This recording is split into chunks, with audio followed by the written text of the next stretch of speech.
minasyaitonir rajim. Bismillahirrahmanirrahim. Innal hamdalillah nahmaduhu wa nasta'inuhu wa nastaghfiruhu wa na'udzu billahi min shururi anfusina wa min sayyiati a'malina. May yahdihillahu fala mudilla lahu wa may yudlil fala hadiya lahu. Wa asyhadu an la ilaha illallah wahdahu la syarika lahu.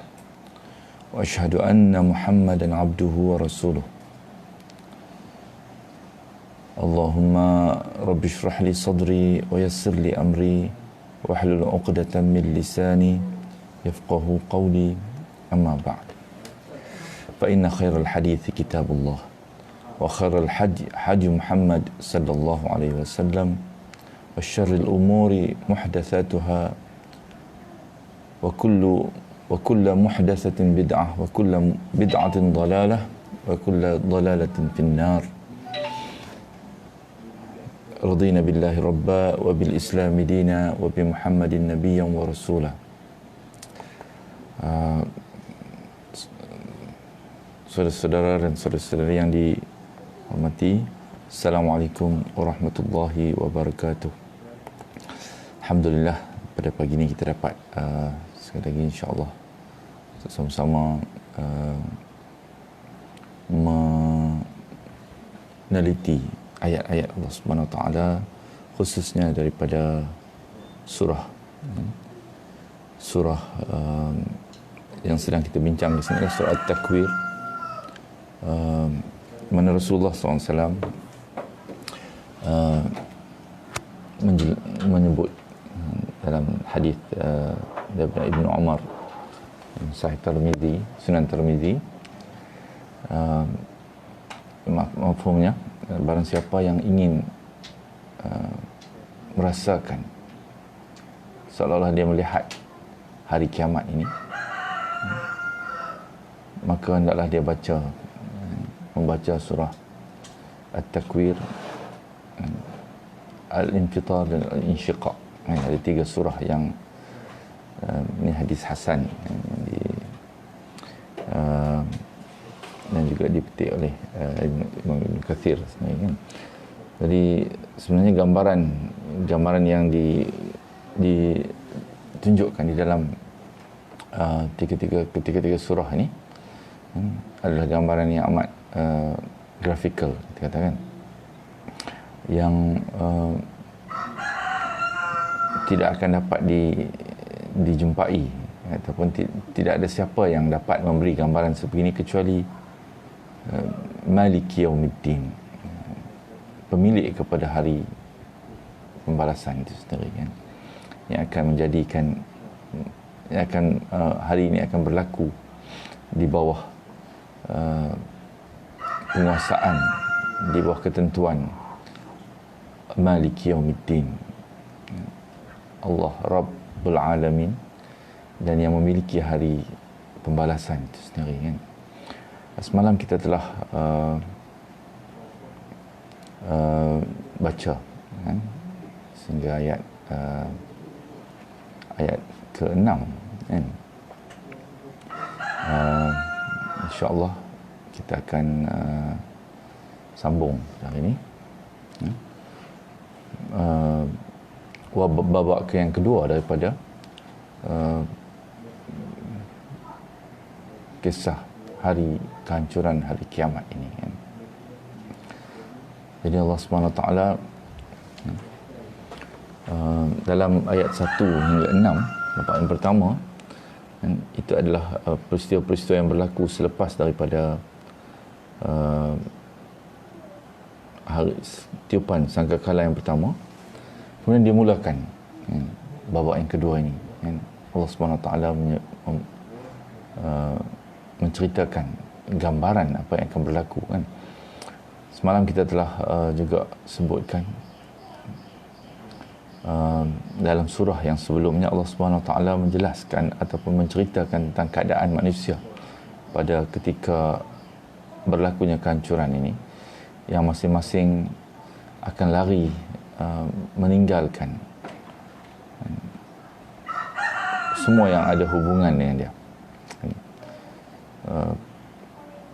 baik berhubungan yang berbentuk status, kemuliaan, kebanggaan kaum, saudara maranya, ahli-ahli kabilah dia, ataupun yang meninggalkan juga mereka yang amat dikasihi, terutamanya yang paling dekat adalah ahli keluarga dia, bapa, ibu, anak-anak, kerana masing-masing amat takut, hati mereka kecut, takut dengan apa yang akan mereka lihat. Dan Allah SWT menjelaskan dalam surah ini, dan juga kita akan jumpa juga dalam surah Al-Infitar dan Al-Insyiqaq, di permulaan surah ini, dan dimulakan dengan gambaran kenapakah manusia lari dalam ketakutan itu, kerana mereka melihat suatu perkara yang amat menyebabkan hati mereka menjadi gentar. Disambung dalam ayat yang seterusnya, ayat ke-7, wa idzan nufusu zuwijat, apabila roh-roh dipertemukan dengan tubuh manusia, dan manusia akan dikelaskan bila roh-roh ini dikumpulkan bersama-sama, wa idzal mau'udatu su'ilat, dan apabila bayi-bayi perempuan yang dikubur hidup-hidup ditanya, bi ayyi dhanbin qutilat, kerana dosa apakah dia telah dibunuh, wa idzas suhufu nusyirat, dan apabila lembaran-lembaran catatan amal manusia ini dibuka dengan selebar-lebarnya, wa idzas samaa'u kushitat, dan apabila langit telah dilenyapkan,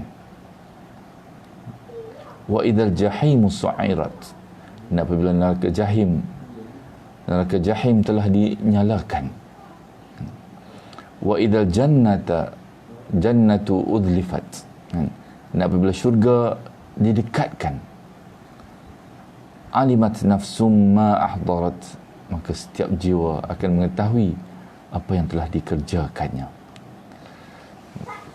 Jadi inilah gambaran yang berlaku ketika mana ditiup sangkakala yang kedua, babak yang kedua daripada kehancuran ini. Setelah manusia bertempiaran, lari, dan semua makhluk-makhluk Allah SWT yang ada di atas muka bumi ini menjadi tidak ketahuan, tidak keruan. Binatang-binatang liar berkumpul, matahari juga menjadi matahari yang seolah-olahnya tidak akan tergoyangkan, akan menjadi semakin malap, perlahan-lahan seolah-olahnya semuanya akan sampai kepada penghujung.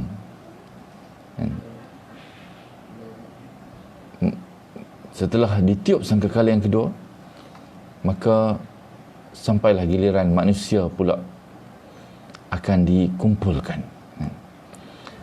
Roh akan dikembalikan kepada jasad manusia ini.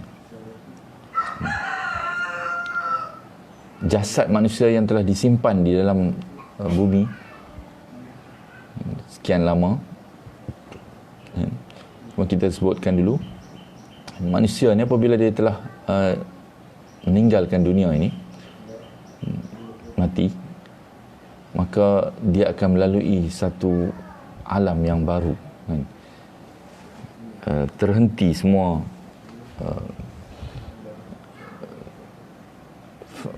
rujukan masa, atau masa tidak berjalan lagi dalam kehidupan ni, dalam kehidupan di alam yang baru, Jadi kita wallahu alam, Allah Maha mengetahui bagaimana keadaannya, tapi dia akan selepas daripada kiamat kecil dia akan menemui hari yang dia akan dibangkitkan semula ini dengan segera. Jadi ketika ditiup sangkakala yang pertama ni, bangkitlah semua manusia. Dalam surah yang lain, surah Al-Hashr dan sebagainya, kita telah baca dulu kan, manusia akan bangkit dan semuanya menuju kepada satu titik, kan? Bangkit dan telah terbina dalam diri mereka. Mereka tahu nak menuju ke mana. Ke mana mereka akan menuju? Mereka akan menuju kepada Allah Subhanahu Wa Taala. Seolah-olah hasyr ialah mereka ni akan dikumpulkan seperti binatang ternak, dikumpulkan, kan, dihalau menuju ke satu tempat mahsyar ini, kan, yang pasti semua orang akan berjalan mengikut keadaannya ketika mana dia telah dalam kehidupan di dunia ini, apa yang telah dia sediakan. Ini telah kita baca dalam surah-surah yang sebelumnya, kan? Jadi bila dikumpulkan kembali roh dengan jasad manusia ni, manusia akan dikelas-kelaskan, kan? Dalam surah Al-Waqi'ah, kan? Allah Subhanahu Wa Taala ayat 44, ayat 7, kan? Ayat 44 yang dijelaskan bahawa manusia ini akan dikelaskan, kan, kepada sabiqun dan muqarrabun, kemudian ashabul yamin dan ashabul shimal, kan? Maknanya ada pengkelasan bergantung kepada manusia yang menerima pembalasan yang baik dan pembalasan yang akan menjadi bencana kepada dia.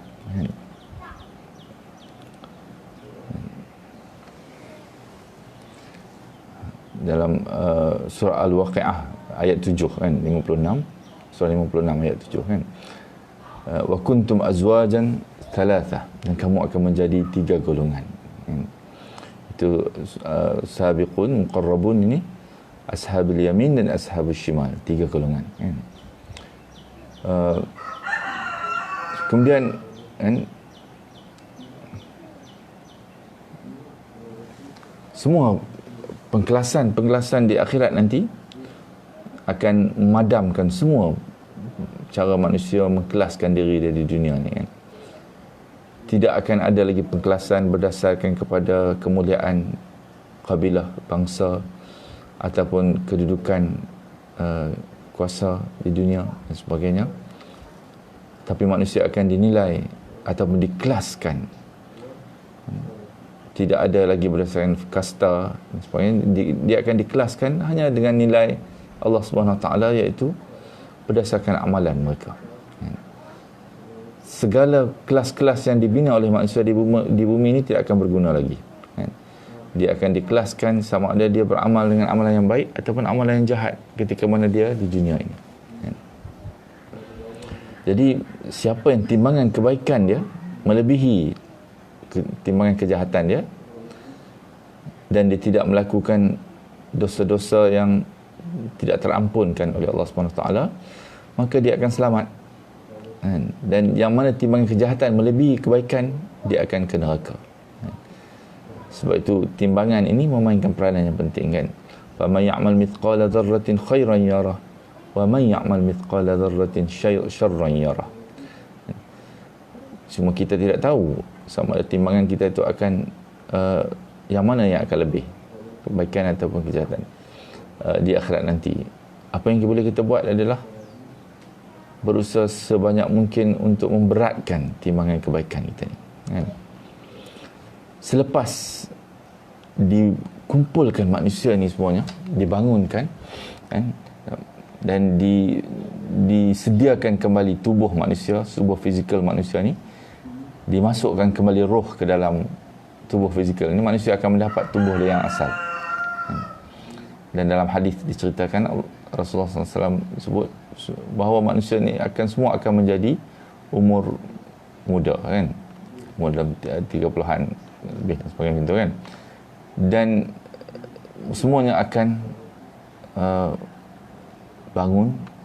Ada yang bertanya, kan, mula-mula, kan, kemudian terus mereka akan berjalan menuju kepada tempat di mana mereka akan dibicarakan, di hadapan Allah di mahkamah Rabbul Jalil di akhirat nanti. Kemudian dalam pembicaraan kan, semua orang akan ditanya kembali apakah yang telah dia lakukan di bumi dulu. Sehingga kan, Allah Subhanahu Wa Taala menyebut di antara perkara yang amat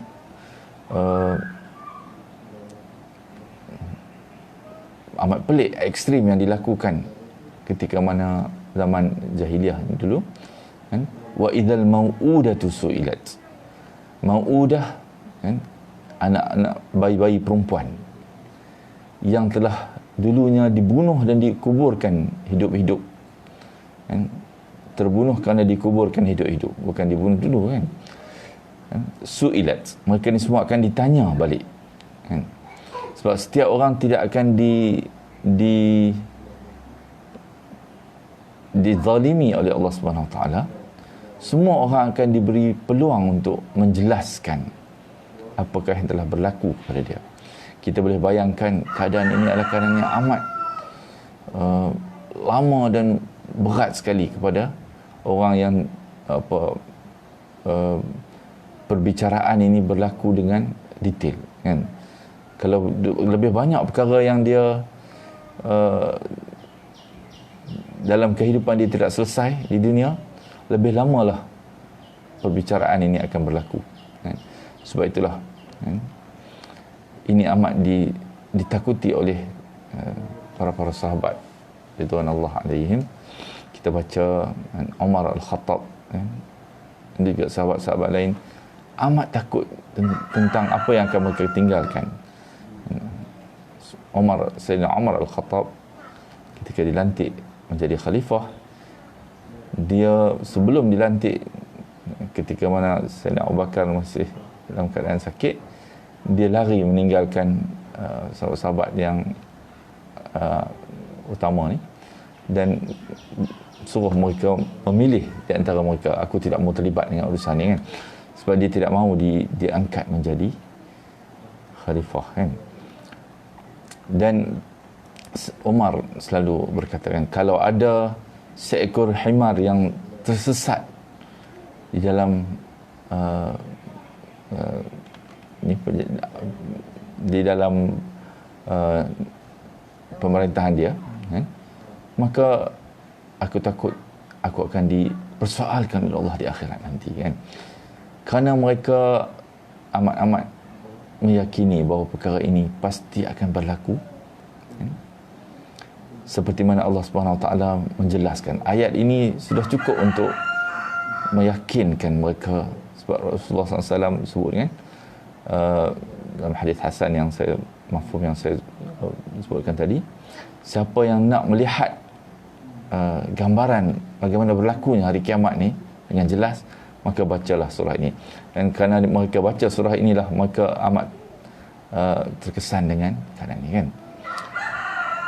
Jadi setiap orang yang telah dizalimi di dunia ni akan diberi peluang untuk menceritakan dulu sebelum ditanya kan, kepada orang yang telah menzalimi dia kan. Wa idzal mau'udatu su'ilat bi ayyi dhanbin qutilat. Kerana dosa apakah dia dibunuh. Dan mereka ini ditanya dulu sebelum orang yang menzalimi mereka ini akan ditempelak kemudian kan. Jadi bayi-bayi perempuan kan, ketika zaman jahiliah dulu dibunuh kan, untuk mengelak malu dan menjaga nama dan sebagainya kan. Kebanyakan kesnya kerana takut kemiskinan. Ini yang berlaku ketika zaman jahiliah. Walaupun bukan semua yang melakukan dia, tapi dia dilakukan oleh, sehingga menjadi perkara yang diketahui kan. Diketahui tapi masih diteruskan di dalam masyarakat itu kan. Jadi ini adalah bentuk keadilan sebenar yang akan berlaku pada hari pembalasan. Pertama, semua yang telah dizalimi yang tidak dapat menyuarakan hak dia ataupun menyuarakan komplain dia kan, syakawa, maka dia akan diberi peluang dulu untuk menyampaikan komplain dia kan, di hari akhirat nanti. Termasuklah anak-anak yang telah dianiayai, yang tidak boleh bercakap ataupun menyampaikan soalan ataupun komplain mereka ini, nanti mereka akan diberi peluang.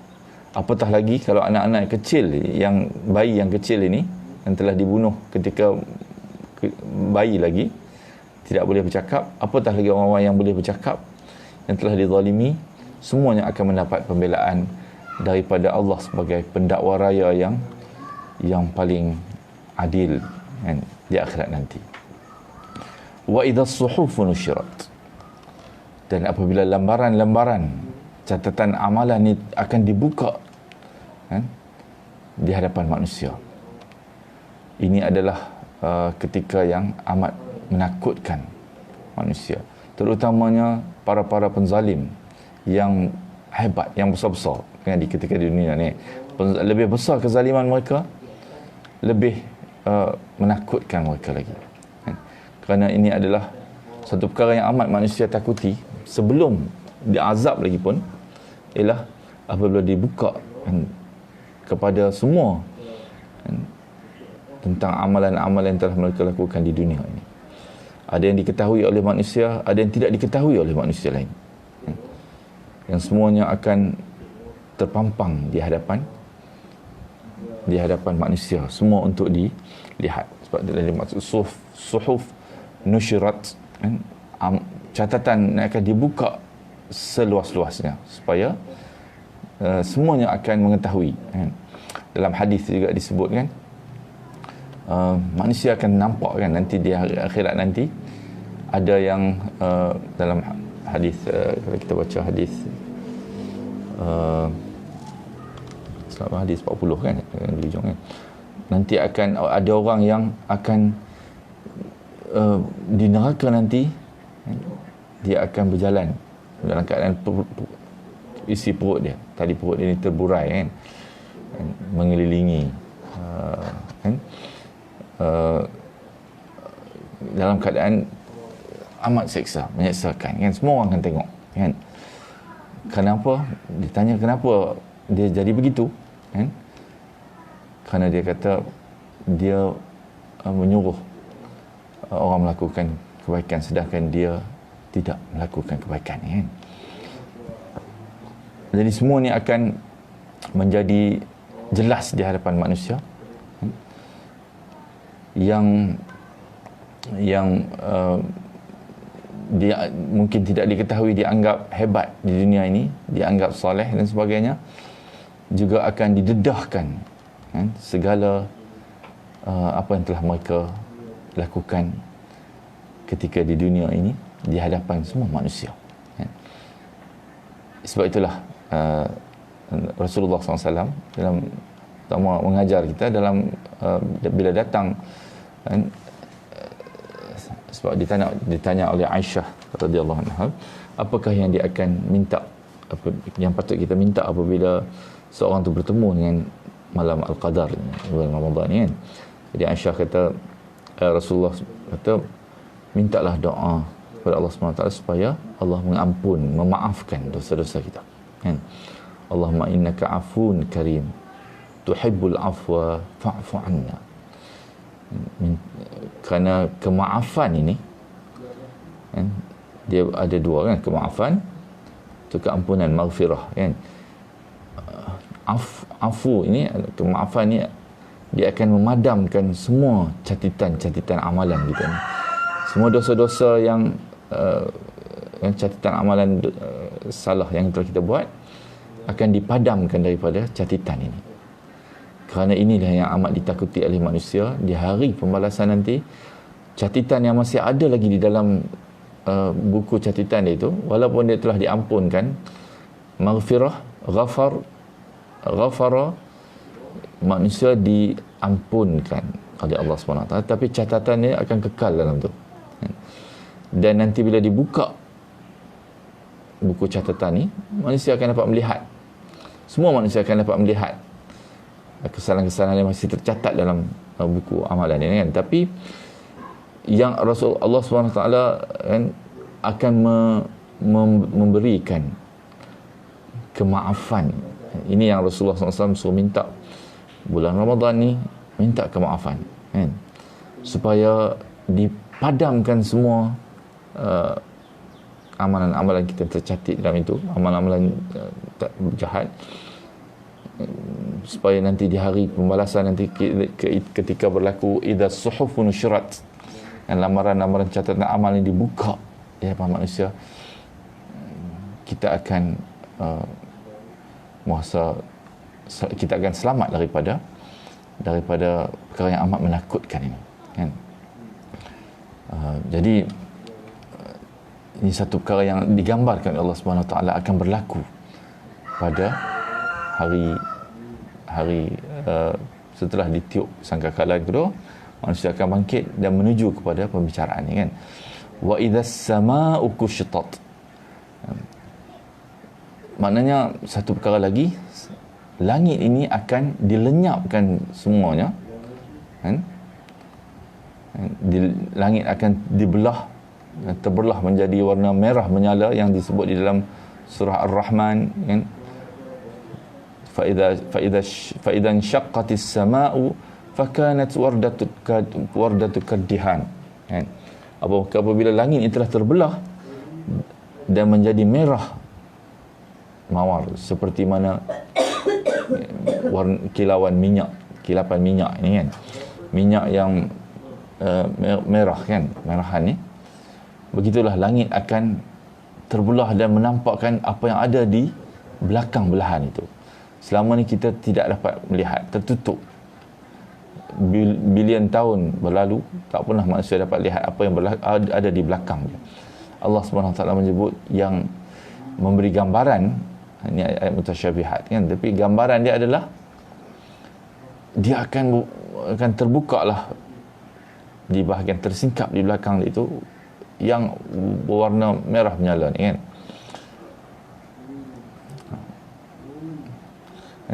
Kushitat ni, kan? Dia membawa makna asal dia, kan? Menanggalkan sesuatu daripada atas sesuatu yang ditutup, kan? Biasanya dia digunakan untuk menjelaskan apabila kulit dalam masalah kulit unta yang disingkap, yang akan mendedahkan daging dia yang merah di belakang, gitu, kan? Ini wa idzas samaa'u kushitat, kan? Yang seperti mana disebut dalam ayat kita baca surah Ar-Rahman tadi. Maknanya langit ini selepas tiupan sangkakala kedua tu barulah dia akan hancurkan satu persatu, kan? Selepas kebangkitan manusia. Kemudian wa idzal jahimu su'irat, dan neraka jahim ni akan dinyalakan. Tas'ir ni semalam kita sebut, dia merujuk kepada perbuatan, kan? Ada api, itulah dah ada api, tapi bila dibesarkan api ni dengan menambah minyak kat situ, itu dipanggil tas'ir, kan? Ataupun su'irat. Neraka ini dinyalakan, kan? Dengan lebih besar lagi, kan? Sebagai bersedia menerima, kan, kedatangan, kan, mereka-mereka yang akan dicampakkan ke dalam neraka ini, kan? Dalam ayat lain yang kita baca, Allah SWT membayangkan neraka ni dia seperti singa, kan? Dia akan menderam, kan? Singa ni akan menanti-nanti, kan? Dan neraka jahim ni juga digambarkan dia ada mata dia yang sentiasa melihat, kan? Ketika mana manusia ni dalam perbicaraan, neraka jahim ni telah disediakan dengan bunyi dia dan dengan pandangan neraka jahim ni, dan juga dengan api dia yang akan dimarakkan. Seolah-olahnya mereka-mereka yang akan menjadi ashabus shimal, kan, yang mendapat catatan dari tangan kiri, kan, sebelah kiri mereka sudah mengetahui, walaupun ketika perbicaraan bahawa mereka akan habislah riwayat mereka akan dicampakkan ke dalam neraka yang sedang menggeram ini, kan? Semakin marak api dia, kan, apabila nak dimasukkan mereka yang ingkar ini ke dalam neraka, makin galak api dia, kan dimasukkan bahan bakar tambahan lagi, kan? So itulah makna yang Allah SWT nak bayangkan. Su'airat ni. Wa idzal jannatu uzlifat. Wa idzal jannatu uzlifat. Dan apabila syurga didekatkan. Ini gambaran ketika mana perbicaraan itu, maka jahim ini telah mula dinyalakan oleh Allah SWT, dan syurga ini didekatkan kepada mereka yang orang yang bertakwa, sebab di dalam surah Qaf ayat 31 ni kan, Allah SWT sebut fa uzlifatil jannah wa uzlifatil jannatu lil muttaqina ghaira ba'id, dan didekatkanlah syurga itu kepada orang-orang yang bertakwa bertempat yang tidak jauh dari mereka. Jadi gambaran dia nak menjelaskan sambutan, kan? Syurga ni akan dibawa dekat kepada orang yang bertakwa ni, kan? Tidak menunggu mereka untuk pergi jauh lagi ke syurga. Maknanya ketika mana perbicaraan ini, mereka telah mengetahui bahawa mereka akan dimasukkan ke dalam tempat yang penuh nikmat ni. Dekatkan supaya mereka jelas, kan? Nampak apa yang akan mereka dapati, kan? Ni uzlifat ni adalah bila bawa sesuatu mendekati sesuatu, kan? Jadi inilah yang akan dipersembahkan kepada orang yang bertakwa ketika mana di dunia ni, kan? Ketika itulah alimat nafsum ma ahtarat. Setiap jiwa ini akan mengetahui apa yang telah dikerjakannya di dunia ini, kan? Dalam surah Al-Infitar yang kita akan baca ayat 5, kan, Allah SWT akan sebut alimat nafsum ma qaddamat wa akharat, kan? Qaddamat yang telah dia kerjakan, kan? Wa akharat yang telah dia biarkan, lalaikan, lambatkan, kan? Maka tiap-tiap jiwa akan mengetahui apa yang telah dikerjakan dan apa yang dilalaikan ketika mana di dunia dulu, kan? Jadi inilah kesimpulan daripada semua ayat yang bermula dengan id, kan? Wa idza, kan? Sebab idza ni biasanya dia menjelaskan apa yang akan berlaku di depan, kan? Kalau id ni biasanya dalam segi bahasa dia akan menceritakan benda yang telah berlaku dulu, kan? Bila Allah menceritakan tentang Bani Israel yang dulu, kan? Wa idh akhadna mitsaqakum, ingat tak ketika mana kami angkat, kan? Tapi ini idza ni semua ayat yang kita baca mulai dari ayat 1, semua yang idza ni, kan, disimpulkan akhirnya dengan Allah SWT menyebut alimat nafsum ma ahdarat. Inilah yang nak dicapai di hujung penceritaan yang panjang ini, sebab setiap jiwa nanti akan mengetahui apa yang telah dikerjakannya dengan penuh, dengan keyakinan ainul yaqin, kan? Dengan keyakinan yang nampak di mata dia terus, kan? Secara fizikal, kan? Jadi inilah implikasi daripada semua perkara yang akan terjadi ini, ialah daripada peringatan kepada manusia yang mendustakan. Bila dia benar-benar berlaku di hadapan mata, mereka akan melihat kebenarannya. Itu adalah penceritaan yang panjang ni. Kemudian Allah SWT blok yang surah ayat 15 hingga 18 ni, dia ada dua sumpah yang Allah SWT akan jelaskan. Biasanya dalam surah-surah yang sebelum ni, kita penceritaan tentang hari pembalasan ini, dia datang, surah-surah yang banyak kita jumpa sebelum ni, sumpah ni akan datang dulu, kan?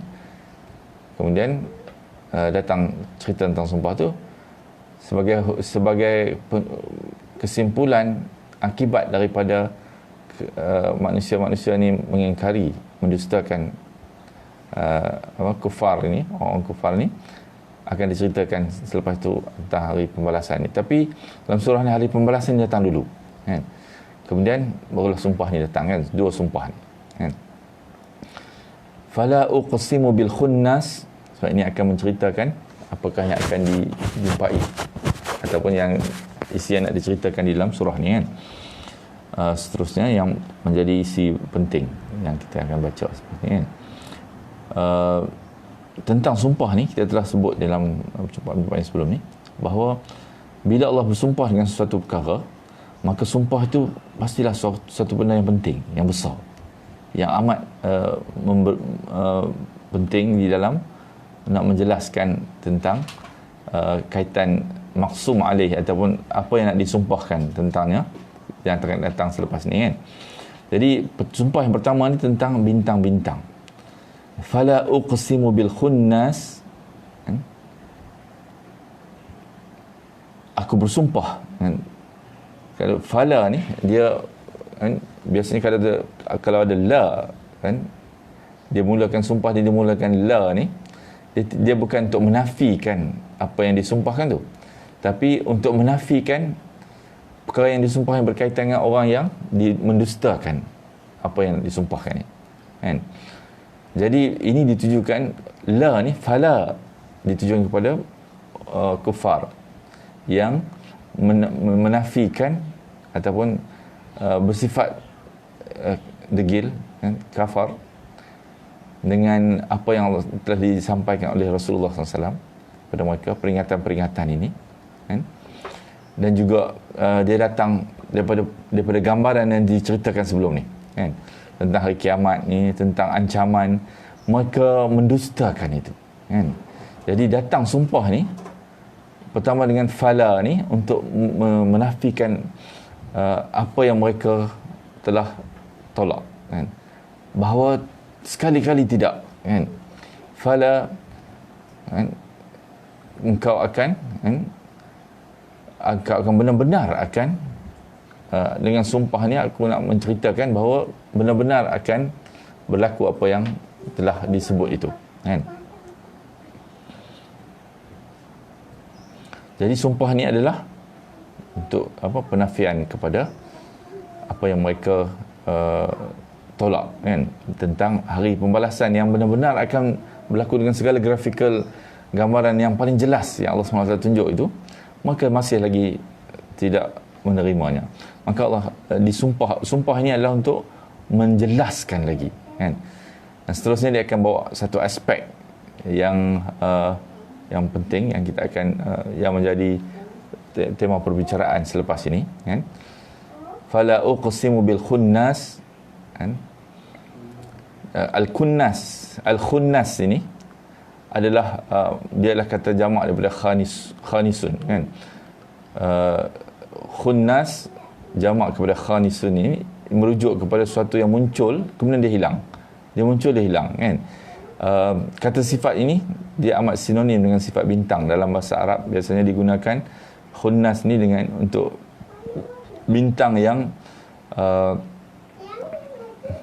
dia muncul kemudian dia hilang, kan. Di waktu siang bintang ni tak nampak lagi, kan. Malam nampak, kan. Ni juga digunakan dalam contoh dalam surah An-Nas, kan, yang kita baca selalu, min syarril waswasil khannas, untuk menjelaskan sifat al-khannas ni pada kejahatan bisikan syaitan iblis yang biasanya sifat mereka ni adalah al-khannas ni muncul kemudian dia hilang, dan dia macam serangan gerila, kan. Dia akan bisikkan kepada manusia kemudian dia akan lari, kan. Dia tidak ada sepanjang masa dengan manusia, kan. Itu adalah al-khannas ini. Ini yang Allah SWT bayangkan tentang bintang-bintang ni. Aku bersumpah dengan bintang ni yang muncul di waktu malam khususnya kemudian dia hilang di waktu siang, kan. Kenapa Allah SWT bersumpah dengan bintang-bintang ini? Nanti kita akan insya-Allah jelaskan, kan. Fala uqsimu bil khunnas, al jawaril kunnas, yang beredar lagi dan terbenam, wal laili idza as'as. Kemudian sumpah yang kedua, dan demi malam idza as'as, apabila dia telah larut, kan. Yang ni tidak ada fala, kan. Sumpah yang pertama tu ada fala uqsimu bil khunnas, yang kedua ni dia wal laili idza as'as, demi malam apabila telah larut. Maknanya dia tidak digunakan dengan cara yang sama macam sumpah yang pertama tu, kan. Nanti kita akan sebutkan keadaan ni besok, yang ke mana-mana insya-Allah. wasubhi idza tanaffas, dan demi subuh apabila fajar telah menyingsing. Ataupun bila tanaffas ni bernafas kan maksudnya, tapi dibayangkan macam subuh ni adalah bila dia muncul di waktu pagi dalam keadaan bernafas. Dan bernafas yang macam mana nanti kita akan bincangkan besok insya-Allah. So saya sudahi dulu insya-Allah pada pagi ini dengan wabillahi taufiq wa hidayah. Assalamualaikum warahmatullahi wabarakatuh.